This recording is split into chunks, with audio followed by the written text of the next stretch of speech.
Welcome back to my channel Biran lecture में आपका स्वागत है दोस्त। तो आप लोग कैसे हैं? मैं आशा करता हूं कि आप लोग ठीक ही होंगे।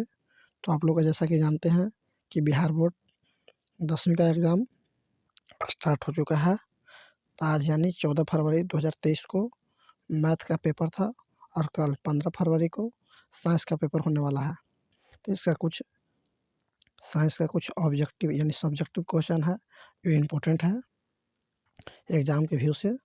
तो आप एक भी क्वेश्चन को मिस ना कीजिए और वीडियो को लास्ट तक देखिएगा। इससे बाहर एक भी क्वेश्चन नहीं पूछा जाएगा फ्रेंड। तो 5 नंबर और 2 नंबर का क्वेश्चन इस वीडियो में आपको करवाया जाएगा। एक भी क्वेश्चन को आप मिस नहीं कीजिएगा, वरना आप में से एग्ज़ाम में क्वेश्चन छूट सकता है।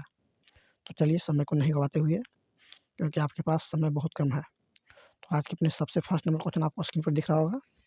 जाइलम और फ्लोएम अंतर, उत्तर में अंतर लिखिए। ऑप्शन इस टाइप से लिख लेना है। इस तरफ जाइलम है, एक साइड जाइलम एक साइड फ्लोएम लिख लेना है। और जाइलम क्या होता है? यह एक प्रकार का पेड़ पौधे में पाया जाने वाला संवहन ऊतक होता है जिसका प्रमुख कार्य जल पहुंचाना होता है। फ्लोएम यह एक प्रकार के पेड़ पौधे में पाया जाने वाला संवहन ऊतक होता है जिसका प्रमुख कार्य भोजन पहुंचा होता है। इसका कुछ कलर हम चेंज कर रहे थे फ्रेंड।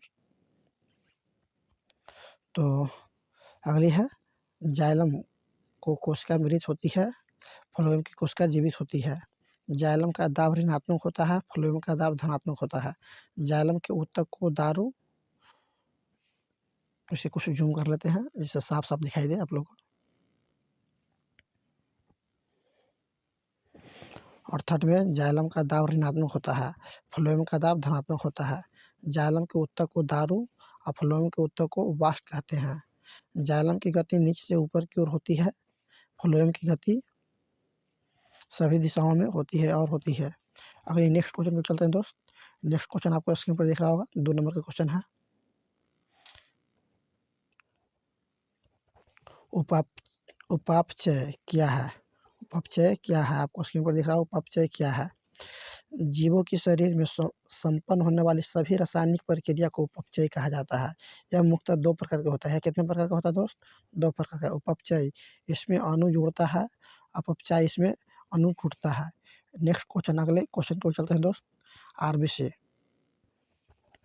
आप इस वीडियो को पूरा देखिएगा। इसका लिंक, इसका पीडीएफ भी आपको डाल दिया जाएगा टेलीग्राम चैनल पे। अगर आप टेलीग्राम से नहीं जुड़े हैं तो टेलीग्राम से आप जुड़ जाइएगा, डिस्क्रिप्शन में आज लिंक डाल दिया जाएगा। 3 नंबर क्वेश्चन, आरबीसी क्या है? इसका पूरा नाम रेड ब्लड सेल होता है जिसका निर्माण अस्थि मज्जा में होता है। और आरबीसी का कब्रिस्तान, प्लीहा या तिल्ली को कहा जाता है क्योंकि इसमें आरबीसी मर जाता है। आरबीसी का जीवन काल 20 से 120 दिन का होता है। इसमें केंद्रक नहीं पाए जाते हैं जिसके कारण डीएनए टेस्ट नहीं किया जाता है। ऑब्जेक्टिव में से आपसे क्वेश्चन पूछा जा सकता है कि आरबीसी का जीवन काल कितना दिन का होता है फ्रेंड? तो आरबीसी का जीवन काल 20 से 120 दिन का होता है। इसका केंद्र आपसे पूछा जाएगा कि किसमें केंद्रक नहीं पाया जाता है, तो आपको बताना है कि आरबीसी में केंद्रक नहीं पाया जाता है।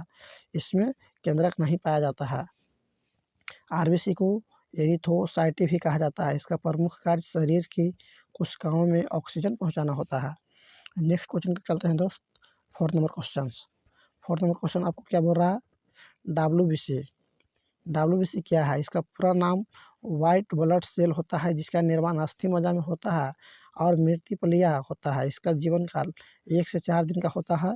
यह शरीर को रोगाणुओं से सुरक्षा प्रदान करता है। डब्ल्यूबीसी की सबसे बड़ी कोशिका को मोनोसाइट, जबकि सबसे छोटी कोशिका को लिम्फोसाइट कहा जाता है। आपसे पूछा जा सकता है ऑब्जेक्टिव में कि डब्ल्यूबीसी का सबसे बड़ा कोशिका का क्या नाम है? तो मोनोसाइट, और सबसे छोटी कोशिका लिम्फोसाइट होता है फ्रेंड। अगली क्वेश्चन को चलते हैं दोस्त। अगला क्वेश्चन आपको दिख रहा होगा स्क्रीन पर। धमनी और शिरा में अंतर, काफ़ी इंपॉर्टेंट क्वेश्चन है, कई बार पूछा गया है। धमनी एवं शिरा में अंतर लिखिए।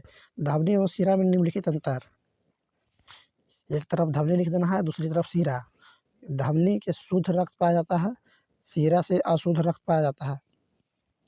धमनी में रक्त का प्रवाह तेज गति से होता है, शिरा में रक्त का प्रवाह मंद गति से यानी धीमी गति से होती है। धमनी का रंग लाल होता है, शिरा का रंग नीला होता है। धमनी अधिक गहराइयों में पाया जाता है, शिरा कम गहराइयों में पाई जाती है। हृदय से शरीर के विभिन्न अंगों तक ले जाने वाली प्लीहा को धमनी कहते हैं। शरीर के विभिन्न विभिन्न भागों को हृदय की ओर ले जाने वाली नलिका को शिरा कहते हैं। नेक्स्ट क्वेश्चन को चलते हैं दोस्त। नेक्स्ट क्वेश्चन आपको स्क्रीन पर दिख रहा होगा। 6 नंबर क्वेश्चन, रक्त के प्रमुख कार्य को लिखें। रक्त के प्रमुख कार्य निम्नलिखित है। शरीर के ताप को संतुलित करना, गैसों का आदान प्रदान करना, श्वसन क्रिया के दौरान बना कार्बन डाइऑक्साइड गैस को फेफड़े तक पहुंचाना, शरीर को रोगों से सुरक्षा प्रदान करना, फाइब्रिनोजन एंजाइम रक्त के थक्का करना। नेक्स्ट क्वेश्चन को चलते हैं दोस्त।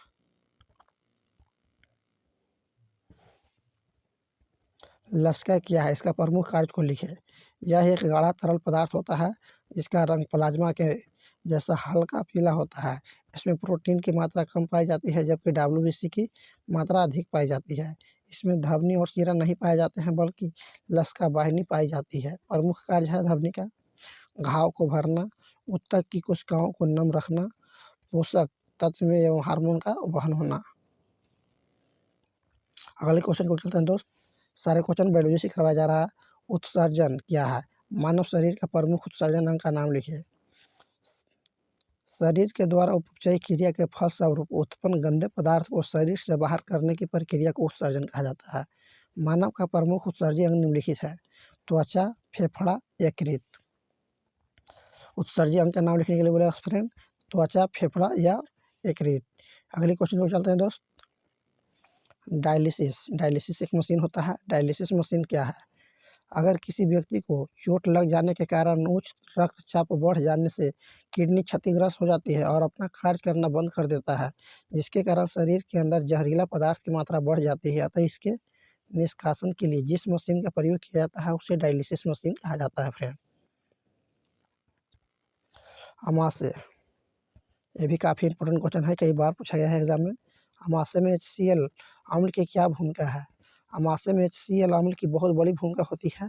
यह हमारे शरीर से प्रतिदिन 31 स्रावित होता है, जिसका प्रमुख कार्य हानिकारक जीवाणुओं को नष्ट करना और रोगों से सुरक्षा प्रदान करना है। अमाशय के जठर ग्रंथि से जठर रस तथा पेप्सिन एंजाइम का स्राव होता है, जो प्रोटीन के जटिल अणुओं को छोटे 2 खंडों में तोड़ देता है, जिसे पेप्टोन कहते हैं। नेक्स्ट क्वेश्चन पे चलते हैं दोस्त। अगला क्वेश्चन आपको स्क्रीन पर दिख रहा होगा। कार्बन मोनोऑक्साइड एवं जहरीला गैस है कैसे, या कार्बन मोनोऑक्साइड को प्राणघातक गैस क्यों बोलते हैं। क्वेश्चन 2 तरीके से पूछा जा सकता है। कार्बन मोनोऑक्साइड को सबसे जहरीला गैस माना जाता है क्योंकि यह हेमोग्लोबिन से अभिक्रिया करके कार्बोक्सिल अम्ल का निर्माण करता है। यह शरीर की कोशिका तक ऑक्सीजन को जाने से रोकता है। ऑक्सीजन के अभाव में व्यक्ति की मौत हो जाती है, जिसके कारण इसका प्राणघातक गैस माना जाता है, ये कहा जाता है। नेक्स्ट क्वेश्चन चलते हैं दोस्त। हार्मोन क्या है। हार्मोन एक जटिल कार्बनिक पदार्थ है जो सजीवों में होने वाली विभिन्न जैव रासायनिक क्रियाओं, वृद्धि एवं विकास, प्रजनन आदि का नियंत्रण करता है। हार्मोन को ग्रंथि भी कहा जाता है, इसे कोशिका तक ग्रंथियों से स्रावित होता है। पादप हार्मोन क्या है। पेड़ पौधों में समन्वय कुछ रासायनिक हार्मोन के जरिए होता है, जिसे पादप हार्मोन या फाइटो हार्मोन कहते हैं। या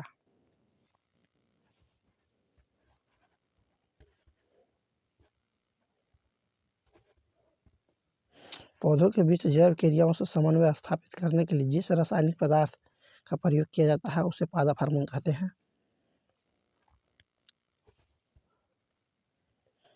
जिबरेलिन्स क्या है। यह एक प्रकार का पादप हार्मोन होता है जिसका खोज 1962 ईस्वी में कुरोसावा के द्वारा किया गया था। यह 6 प्रकार की होती है।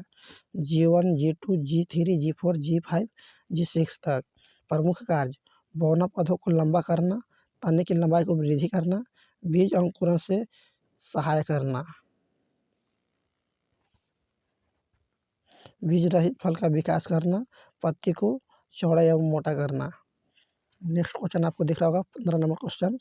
क्लोरोफिल क्या है। यह पौधे के किस भाग में पाया जाता है। यह एक प्रकार का वर्णक होता है जिसका उपस्थिति में पेड़ पौधे प्रकाश संश्लेषण की क्रिया को संपन्न करते हैं। यह पौधे की मिसोफी कोशिका में पाए जाते हैं। इसके कारण की पत्ती का रंग हरा होता है। आपसे ऑब्जेक्टिव पूछा जा सकता है कि पत्ती का रंग हरा होता है क्यों, तो आपको बताना है क्लोरोफिल के कारण। खून का रंग लाल क्यों होता है, इस कमेंट में ज़रूर बताइएगा। मुकुलन क्या है। अलैंगिक जनन की वह विधि जिसमें जीव के शरीर से उभरा निकलता है, जिसे मुकुलन या कली कहते हैं। मुकुल से नए जीव का निर्माण होना ही मुकुलन कहलाता है। जैसे हाइड्रा और ईस्ट में मुकुलन विधि द्वारा जनन होती है। नेक्स्ट क्वेश्चन आपको दिख रहा होगा 17 नंबर क्वेश्चन, लैंगिक जनन के गुण को लिखिए। इसमें शुक्राणु भाग लेते हैं, इसमें अंडाणु भाग लेते हैं, इसमें निषेचन की क्रिया होती है, इसमें उत्पन्न संतान अनुवंशिक के रूप से जनन के समान होते हैं, यह जटिल प्रक्रिया होती है, इसमें युग्म का निर्माण होता है, इसमें दो विपरीत लिंग वाले जनक भाग लेते हैं। अगले क्वेश्चन को चलते हैं फ्रेंड्स। शुक्राणु और अंडाणु में अंतर स्पष्ट करें। शुक्राणु का निर्माण वृषण में होता है, जबकि अंडाणु का निर्माण अंडाशय में होता है। इसमें बनने में अपेक्षाकृत कम समय लगता है, इसे बनने में शुक्राणु की अपेक्षा ज़्यादा समय लगता है। इसका आकार छोटा होता है, इसका आकार बड़ा होता है फ्रेंड्स। यह चलनशील होता है, यह स्थिर होता है। अगले क्वेश्चन को चलते हैं 19 नंबर क्वेश्चन। निषेचन क्या है, यह कितने चरणों से संपन्न होती है। नर एवं मादा युग्म का संलयन निषेचन कहलाता है। निषेचन का अर्थ गर्भाधारण होता है। निषेचन की क्रिया 2 चरणों से संपन्न होती है। फर्स्ट, अंतःनिषेचन। निषेचन की वैसी प्रक्रिया जिसमें नर एवं मादा युग्म का संलयन मादा शरीर के भीतर संपन्न होता है, जिसे अंतःनिषेचन कहा जाता है, जैसे मानव, स्तनधारी, पक्षी इत्यादि। बाह्य निषेचन। निषेचन की वैसी प्रक्रिया जिसमें नर एवं मादा युग्म का संलयन मादा शरीर के बाहर संपन्न होती है, जिसे बाह्य निषेचन कहा जाता है।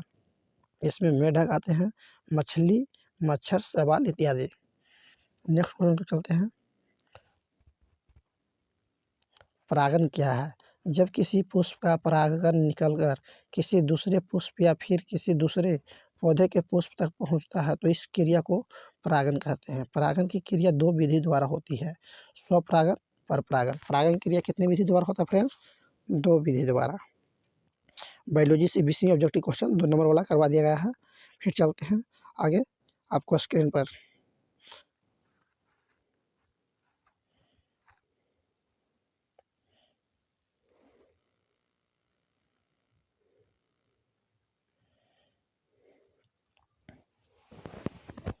चलिए दोस्त, अब केमिस्ट्री क्वेश्चन देखते हैं।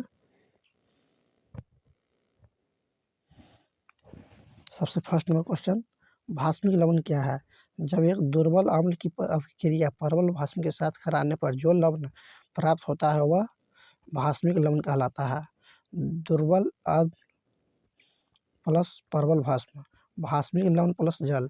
इसका दुर्बल अम्ल का example H2SO3 plus NaOH, Na2CO3 plus H2O जल है। अगले क्वेश्चन को चलते हैं। जल का pH मान 7 होता है फ्रेंड्स। ब्लीचिंग पाउडर या विरंजक चूर्ण क्या है। ब्लीचिंग पाउडर और विरंजक चूर्ण क्या है। इसका रासायनिक नाम कैल्शियम ऑक्साइड क्लोराइड है, जिसका सूत्र CaOCl2 या CaOCl होता है। यह कैल्शियम, ऑक्सीजन एवं क्लोरीन से बना यौगिक होते हैं। इसे चूने का क्लोराइड भी कहा जाता है। निर्माण करने की विधि, जब बुझे हुए चूने पर 40 डिग्री तापमान पर क्लोरीन गैस प्रवाहित करते हैं तब विरंजक चूर्ण का निर्माण होता है। CaOH2 plus Cl2, CaOCl2 plus H2O, यानी इस CaOH2 प्लस Cl2 को मिलाकर जो बनाया जाता है तो CaOCl2 और जल बाहर निकल जाता है फ्रेंड्स। उभयधर्मी ऑक्साइड क्या है। उभयधर्मी ऑक्साइड क्या है। वैसे धातु के ऑक्साइड जिनका प्रकृति अम्लीय एवं क्षारीय दोनों होती है उभयधर्मी ऑक्साइड कहलाते हैं, जैसे Al2O3 to ZnO। एग्जाम्पल हो सकते हैं। अधातु के भौतिक गुण को धर्म को लिखिए। अधातु के भौतिक गुणधर्म को लिखिए। अधातु के निम्नलिखित भौतिक गुण होते हैं। अधातु चमकदार नहीं होते हैं, अपवाद आयोडीन। अधातु भंगुर होते हैं। अधातु विद्युत एवं ऊष्मा के कुचालक होते हैं। अधातु प्रायः ठोस एवं गैस होती है। अपवाद में ब्रोमीन है जो द्रव होती है।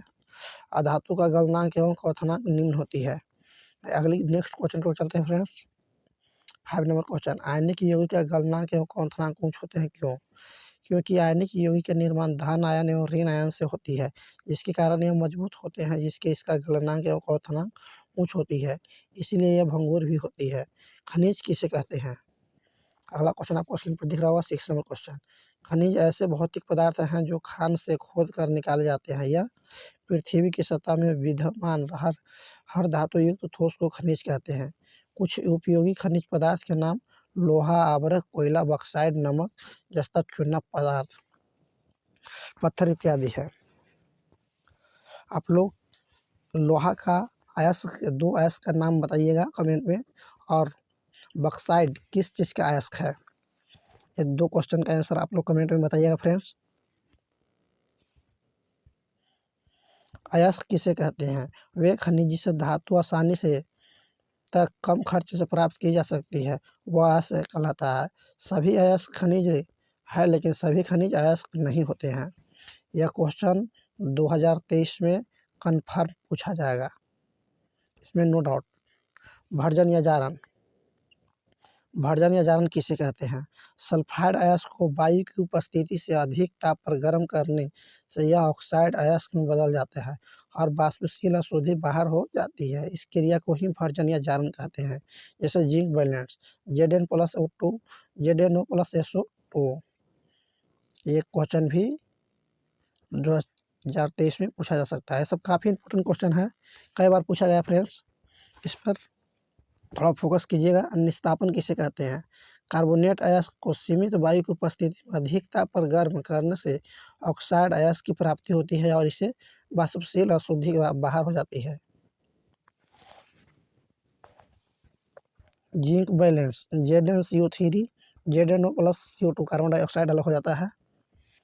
Calcium carbonate, CaCO3। आपसे पूछा जाएगा जिंक बैलेंस को किस तरह से अलग किया जा सकता है, तो निस्तापन विधि द्वारा। अगले क्वेश्चन को चलते हैं दोस्त। एल्युमिनियम ऑक्साइड से एल्युमिनियम धातु की प्राप्त कैसे करते हैं? एल्युमिनियम ऑक्साइड के विद्युत अपघटक से एल्युमिनियम की प्राप्त करते हैं, जो कि विद्युत का अच्छा चालक नहीं होता है। इसका द्रव्यमानक भी काफ़ी उच्च होते हैं। इसे अच्छा सुचालक बनाने के लिए तथा इसका गलनांक को कम करने के लिए बाहर से क्रायोलाइट का अणुसूत्र दिया गया है एवं फ्लोफास्ट मिला देने से, ऐसे करने तक इसका विद्युत अपघटन करते हैं और एल्युमिनियम धातु की प्राप्त होता है, कैथोड पर हो जाती है और एनोड पर O2 गैस की प्राप्ति होती है। अगले क्वेश्चन, एनोडीकरण क्या है फ्रेंड्स? एनोडीकरण किसे कहते हैं? एल्युमिनियम धातु के ऊपर ऑक्साइड का मोटा परत बन जाने ही एनोडीकरण कहलाता है। इससे एल्युमिनियम धातु और मजबूत हो जाता है। जैसे एल्युमिनियम धातु का एक एनोड लेकर H2SO4 से अभिक्रिया कराने पर एनोड पर ऑक्सीजन के कारण एल्युमिनियम ऑक्साइड का मोटा परत बना लेते हैं और इसी क्रिया को एनोडीकरण नाम दिया जाता है। प्लेटिनम, प्लेटिनम सोना एवं चांदी का उपयोग आभूषण बनाने में क्यों किया जाता है? निम्नलिखित कारण के कारण इसका उपयोग आभूषण बनाने में किया जाता है। यह मंद क्रियाशील होती है, इसमें बहुत तेजी से चमक होती है, इससे संरक्षण की क्रिया बहुत कम होती है। यह बहुत पुराने होने के बाद भी इसका चमक बना रहता है। सोडियम, पोटेशियम और लिथियम को तेल के अंदर संग्रहित किया जाता है, क्यों? सोडियम, पोटेशियम, लिथियम को अधिकृत क्रियाशील होने के कारण यह सामान्य ताप पर भी अभिक्रिया कर लेता है, जिसके कारण यह जलने लगता है, इसलिए इसे तेल में डुबा कर रखा जाता है। एकारेजिया क्या है? एकारेजिया क्या है फ्रेंड्स? यह रॉयल जल का लैटिन शब्द है, जिसे सौंद्र HCl पर HNO3 3:1 के अनुपात में मिलाते हैं। इसके मिश्रण को ही एकारेजिया कहते हैं। इसे भभकता हुआ द्रव भी कहते हैं। यह सोना, प्लेटिनम जैसे धातु को आसानी से गला सकता है। इसी मिश्रण का उपयोग आभूषण को साफ करने में किया जाता है। एकारेजिया। अगला क्वेश्चन आपको दिख रहा होगा, बर्जिलियस के सिद्धांत। बर्जिलियस के सिद्धांत को लिखे या जीवन शक्ति के सिद्धांत को लिखे। इस सिद्धांत के अनुसार कार्बनिक यौगिक को प्रयोगशाला में नहीं बनाया जा सकता है। इसका निर्माण एक महाशक्ति के प्रभाव से होता है और बिना उस शक्ति के इस यौगिक का निर्माण संभव नहीं है। इस सिद्धांत को जीवन शक्ति का सिद्धांत भी कहते हैं। बर्जीलियस के शिष्य फ्रेडरिक बोहलर ने 1828 ईस्वी में अमोनिया साइनेट को गर्म करते के यूरिया का निर्माण किया और इसी सिद्धांत को खंडन किया जाता है। इस पर आपको समीकरण दिया गया है, इसे आपको देख लेना है। अगला क्वेश्चन की सहसंयोजक बंधन क्या है? सहसंयोजक बंधन क्या है? दो परमाणुओं के बीच इलेक्ट्रॉन की साझेदारी द्वारा बनने बंधन को सहसंयोजक बंधन कहते हैं। जिन यौगिकों में इस प्रकार का बंधन पाए जाते हैं उन्हें सहसंयोजक बंधन कहते हैं। कार्बन सहसंयोजक बंधन बनाते हैं क्यों? कार्बन का परमाणु संख्या 6 होता है जब इसका इलेक्ट्रॉनिक विन्यास लिखा जाता है तो इसके बाह्य कक्ष में 4 इलेक्ट्रॉन होते हैं, जिसके कारण यह न तो किसी के इलेक्ट्रॉन देता है और न ही किसी के इलेक्ट्रॉन लेता है। ये कार्बन सिर्फ साझेदारी करता है, जिसके कारण कार्बन सहसंयोजक आबंध का निर्माण करता है। हाइड्रोकार्बन क्या है? यह कितने प्रकार के होते हैं? हाइड्रोकार्बन कार्बन से बने यौगिक को हाइड्रोकार्बन कहते हैं। यह मुख्यतः 4 प्रकार के होते हैं। कितने प्रकार के? 4 प्रकार के। कौन कौन 4 प्रकार के होते हैं दोस्त? संतुलित हाइड्रोकार्बन, असंतुलित हाइड्रोकार्बन, एलिसाइलिक हाइड्रोकार्बन, एरोमेटिक हाइड्रोकार्बन। सजातीय श्रेणी क्या है? नेक्स्ट क्वेश्चन आपको दिख रहा होगा स्क्रीन पर। कार्बनिक यौगिक ऐसी श्रृंखला जिनके सभी सदस्य में एक ही कार्यात्मक समूह रहते हैं तथा 2 लगातार सदस्यों के बीच के अंतर को CH2 होता है और सजातीय श्रेणी कहलाती है। प्रकाश संश्लेषण फोटोसाइनेसिस क्या है? प्रकाश संश्लेषण वह प्रक्रम है जिसके द्वारा सभी हरे पेड़ पौधे सूर्य प्रकाश के उपस्थिति में अपना भोजन तैयार करते हैं, जिसके प्रकाश संश्लेषण कहते जाता है। प्रकाश संश्लेषण की क्रिया के लिए मुख्य रूप से इन 4 चीज़ों की जरूरत होना है। कार्बन डाइऑक्साइड वायुमंडल से ग्रहण करते हैं, जल यानी H2O जमीन से ग्रहण करते हैं, सूर्य का प्रकाश क्लोरोफिल सूर्य के प्रकाश को अवशोषित करने की यहाँ पर कुछ समीकरण दिया गया है, दिख नहीं रहा है, C6 इस तरह से कुछ है। श्वसन के लिए ऑक्सीजन प्राप्त करने की दिशा में जलीय जीव की अपेक्षा स्थलीय जीव किस प्रकार लाभ की स्थिति में होते हैं? जलीय जीव जल में घुला हुआ ऑक्सीजन का उपयोग करते हैं। वायु में उपस्थित ऑक्सीजन की मात्रा बहुत ज़्यादा पाई जाती है, जबकि जल में घुला हुआ ऑक्सीजन की कम मात्रा पाई जाती है। स्थलीय जीवों को अपना दैनिक कार्य करने के लिए ज़्यादा ऊर्जा की आवश्यकता होती है। इसमें श्वसन अंग विशेष रूप से पाए जाते हैं, अतः इसी प्रकार से श्वसन को स्थलीय जीव अधिक लाभ की स्थिति में होते हैं। आप लोग बताइएगा कि मछली श्वास किस चीज़ से लेती है? कमेंट में इसका आंसर ज़रूर बताइएगा। ऐसे इसका आंसर गैस होता है। और क्वेश्चन केमिस्ट्री का 21 क्वेश्चन करवा दिया गया है। अब चलते हैं फिजिक्स की क्वेश्चन की ओर। अगला क्वेश्चन आप लोगों को फिजिक्स के दिखाई देगा। सब 2 नंबर वाले क्वेश्चन करवा दिया जाए फ्रेंड।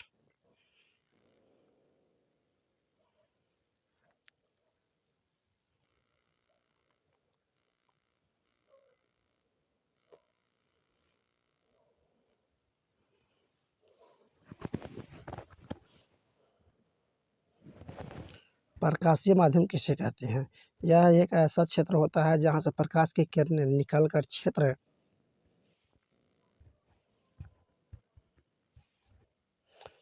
तक यानी नेत्र तक पहुँचती है, प्रकाश के माध्यम कहलाती है, प्रकाशीय माध्यम कहलाती है।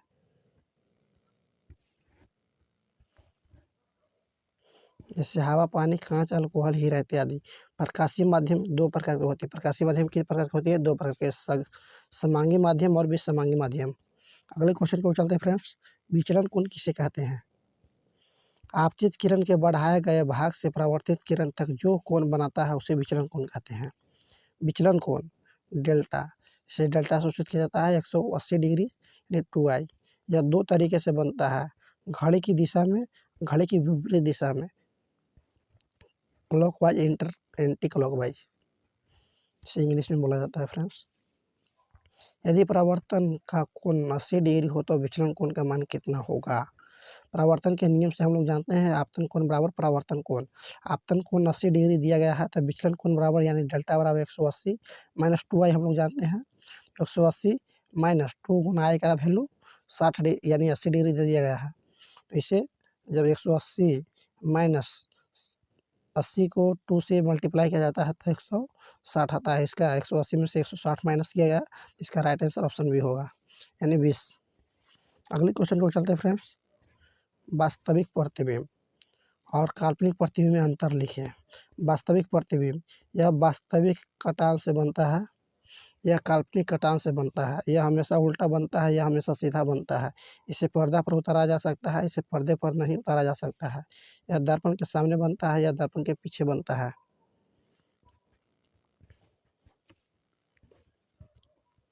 अवतल दर्पण को अभिसारी दर्पण क्यों कहा जाता है?